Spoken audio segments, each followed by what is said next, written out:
Visit parthakachana.com for technology resources and stock analysis. 50 intermediate-level DevOps and cloud computing interview questions. 1. What is the difference between Docker and Kubernetes? Answer. Docker is a containerization platform that allows developers to package applications and their dependencies into containers. Kubernetes is an orchestration tool that automates the deployment, scaling, and management of containerized applications across multiple hosts. 2. How does microservices architecture benefit DevOps practices? Answer. Microservices architecture breaks down applications into smaller, loosely coupled services, enabling independent development, testing, and deployment. This promotes agility, faster deployment cycles, and easier scalability, aligning with DevOps principles. 3. What are some common challenges in a CI/CD pipeline, and how can they be addressed? Answer. Common challenges include slow build times, flaky tests, and deployment failures. These can be addressed by optimizing build processes, using parallel test execution, improving test reliability, and employing Blugreen or Canary deployments for safer releases. 4. How would you implement a Blugreen deployment strategy in Kubernetes? Answer. In Kubernetes, a Blugreen deployment can be implemented by maintaining two separate environments, blue and green, with identical setups. Traffic is routed to the active environment, e.g., blue. After deploying the new version to the green environment, traffic is switched over if it passes health checks. 5. What is the significance of infrastructure as code, IAC, in cloud computing? Answer. IAC allows infrastructure to be defined, provisioned, and managed through code, enabling automation, consistency, and version control. It reduces the risk of manual errors and allows infrastructure to be easily replicated and scaled. 6. What is autoscaling, and how is it implemented in AWS? Answer. Autoscaling automatically adjusts computing resources based on traffic demand. In AWS, it can be implemented using the autoscaling service, which monitors resource usage and scales EC2 instances up or down based on predefined policies. 7. How do you monitor and troubleshoot performance issues in a Kubernetes cluster? Answer. Performance issues in Kubernetes can be monitored using tools like Prometheus and Grafana. Logs and metrics can be analyzed to identify bottlenecks, resource overutilization, or misconfigured pods.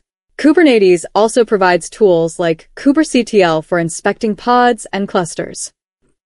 8. What are the differences between Docker Compose and Kubernetes? Answer. Docker Compose is a tool for defining and running multi-container Docker applications on a single host. Kubernetes is a more comprehensive orchestration tool for managing containers across a cluster of machines, offering advanced features like self-healing and auto-scaling. 9. What are cloud regions and availability zones? Answer. Cloud regions are geographical areas that host cloud resources. Availability zones are isolated locations within a region that offer high availability and fault tolerance. Spreading resources across multiple availability zones ensures redundancy and disaster recovery. 10. How do you handle secret management in a DevOps environment? Answer. Secrets, such as API keys or credentials, should be managed securely using tools like AWS Secrets Manager, HashiCorp Vault, or Kubernetes Secrets. These tools encrypt secrets and control access, preventing sensitive data from being exposed. 11. What is a canary deployment, and why is it used? Answer. A canary deployment is a strategy where a small subset of users receives the new version of an application before it's fully rolled out. This allows teams to monitor the new release for any issues and minimize the impact of potential bugs. 12. How does a reverse proxy work, and when would you use one? Answer. A reverse proxy forwards client requests to backend servers, distributing the load and improving security by hiding server details.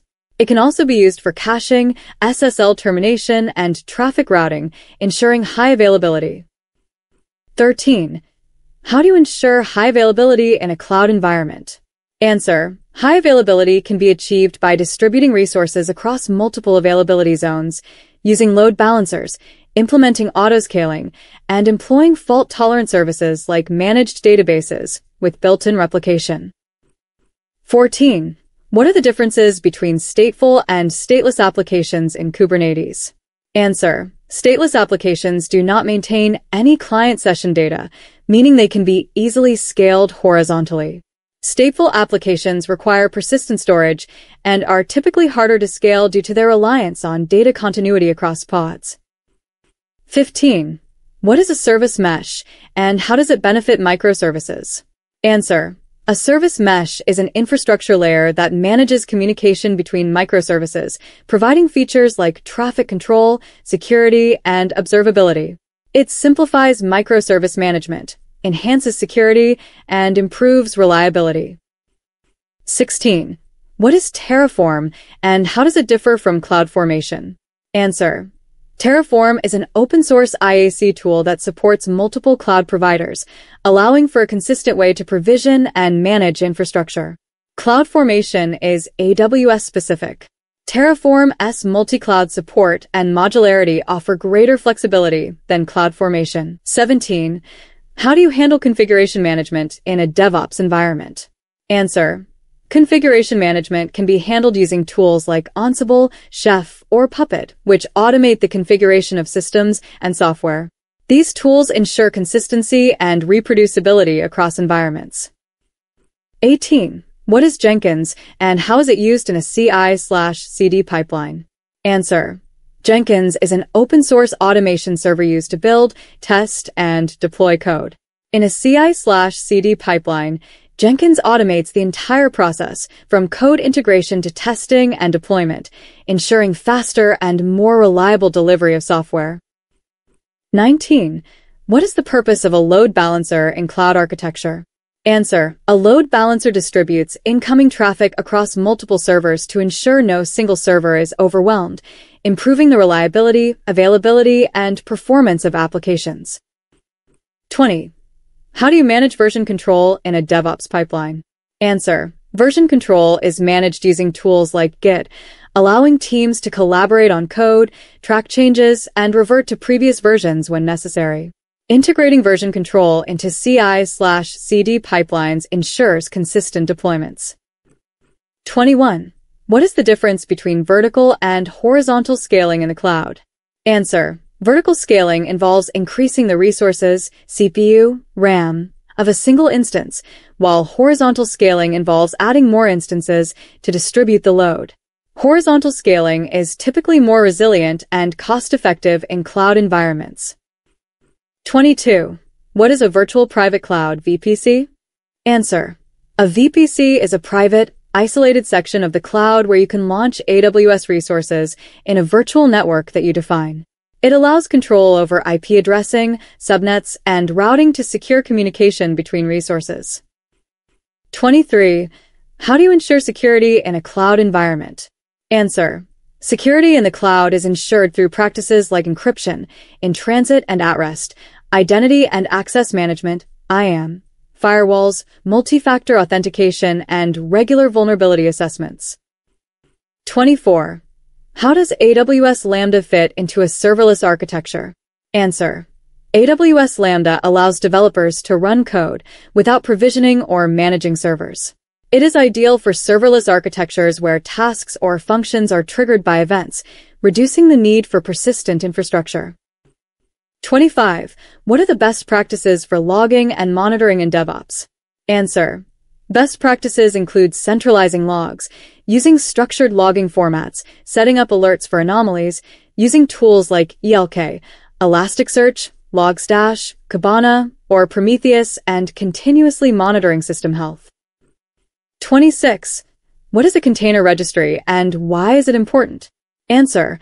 A container registry is a repository where container images are stored and managed.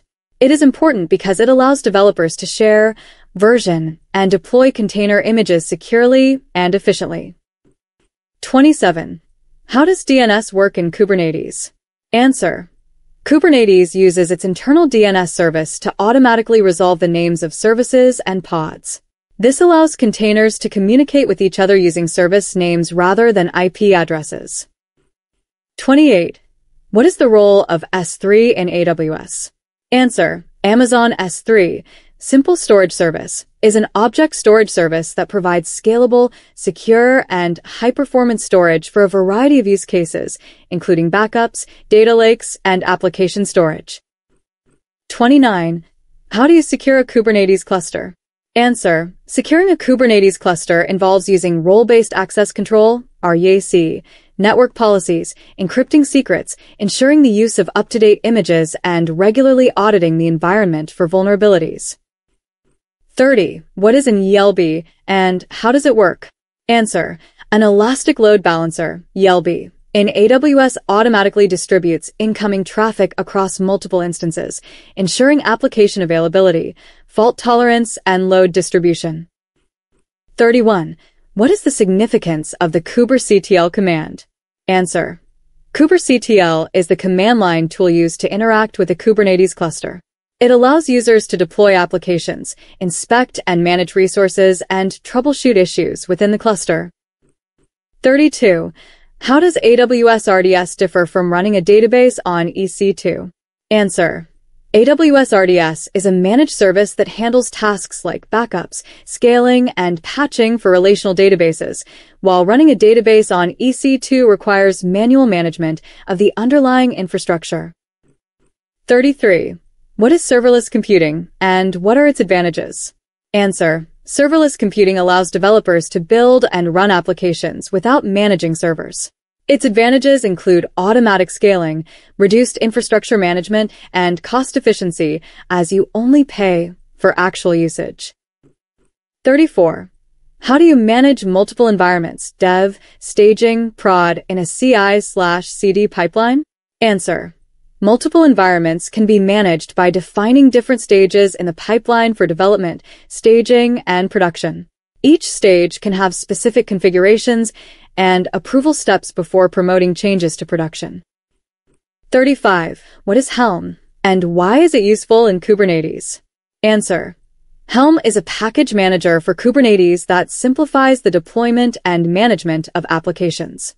It allows users to define, install, and upgrade complex Kubernetes applications using charts. 36.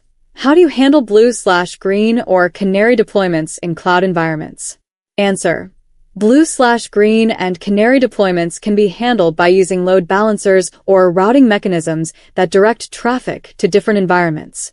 Cloud services like AWS, Elastic Beanstalk, and Kubernetes support these strategies. 37. What is fault tolerance, and how is it implemented in cloud infrastructure? Answer: Fault tolerance is the ability of a system to continue operating despite failures. In cloud infrastructure, it is implemented through redundancy, load balancing, and autoscaling across multiple availability zones or regions. 38. How does CI/CD improve the software delivery process? Answer: CI/CD automates the building, testing, and deployment of code, reducing manual errors, speeding up the development process, and ensuring consistent and reliable software releases. 39. What is the difference between synchronous and asynchronous communication in microservices? Answer: Synchronous communication involves real-time, direct communication between services, e.g., HTTP calls, while asynchronous communication decouples services, using message brokers, e.g., Kafka, to handle communication at different times. 40. How do you handle rollback strategies in a CI/CD pipeline? Answer: Rollback strategies can include using version deployments, maintaining backups of previous versions, and employing Blugreen or canary deployments to quickly revert to a stable version if an issue occurs. 41. What is the role of a message broker in cloud architectures? Answer: A message broker, e.g., RabbitMQ, Kafka, facilitates communication between services in a distributed system, ensuring that messages are properly routed, queued, and delivered even in asynchronous environments. 42. How do you manage secrets in AWS? Answer: Secrets in AWS are managed using AWS Secrets Manager or AWS Systems Manager Parameter Store. These services allow you to securely store and retrieve sensitive information like passwords or API keys. 43. How does Docker networking work? Answer. Docker networking allows containers to communicate with each other and external networks. Docker provides different types of networks, such as bridge, host, and overlay, to manage connectivity between containers. 44. How would you optimize the cost of cloud resources? Answer. Cost optimization in the cloud can be achieved by right-sizing resources, using reserved or spot instances, leveraging autoscaling, and monitoring resource usage to shut down idle services. 45. What is the purpose of horizontal pod autoscaling in Kubernetes? Answer. Horizontal pod autoscaling automatically adjusts the number of pods in a Kubernetes deployment based on resource usage, such as CPU or memory, ensuring applications scale up or down as needed. 46. What is AWS IAM, and why is it important? Answer. AWS Identity and Access Management, IAM, is a service that controls access to AWS resources. It allows you to define roles, permissions, and policies, ensuring that only authorized users can access specific resources. 47. How do you handle large-scale log aggregation in a cloud environment? Answer. Large-scale log aggregation can be managed using tools like the YLK stack, Elasticsearch, Logstash, Kibana, Fluent, or AWS CloudWatch. These tools collect, store, and visualize logs from multiple sources for analysis. 48. What is the importance of redundancy in cloud computing? Answer. Redundancy ensures that critical systems and data remain available even in the event of hardware failures or network outages. It is implemented through replication, backups, and using multiple availability zones. 49. What are container orchestration tools, and why are they necessary? Answer. Container orchestration tools like Kubernetes or Docker Swarm automate the deployment, scaling, and management of containers, ensuring high availability and efficiency in large-scale applications. 50. How does DevOps contribute to continuous improvement in software development? Answer. DevOps fosters a culture of collaboration, automation, and continuous feedback, enabling faster, more reliable software delivery. It promotes iterative improvements, allowing teams to quickly respond to changes and deliver higher quality products. Thank you for watching. Like, share, and subscribe. Visit parthakachana.com for technology resources and stock analysis.